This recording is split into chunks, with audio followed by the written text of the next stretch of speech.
حضرت ابو موسیٰ اشعری رضی اللہ تعالیٰ عنہ نے کہا کہ رسول اللہ صلی اللہ علیہ وسلم نے فرمایا، اس مومن کی مثال جو قرآن مجید پڑھتا ہے نارنگی کی طرح ہے، جس کا ذائقہ بھی اچھا ہے اور خوشبو بھی عمدہ، اور جو مومن قرآن نہیں پڑھتا اس کی مثال کھجور جیسی ہے، جس کا ذائقہ تو عمدہ ہے مگر اس میں خوشبو نہیں۔ جو منافق قرآن پڑھتا ہے اس کی مثال نازبو کی طرح ہے، جس کی خوشبو تو اچھی ہے مگر ذائقہ کڑوا ہے، اور جو منافق قرآن نہیں پڑھتا اس کی مثال ایلوے کی طرح ہے، اس کا ذائقہ بھی کڑوا ہے، خوشبو بھی نہیں۔ سنن نسائی حدیث نمبر 5041۔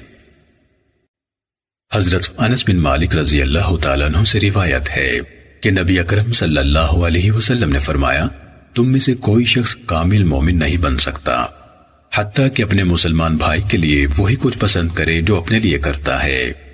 سنن نسائی حدیث نمبر 5042۔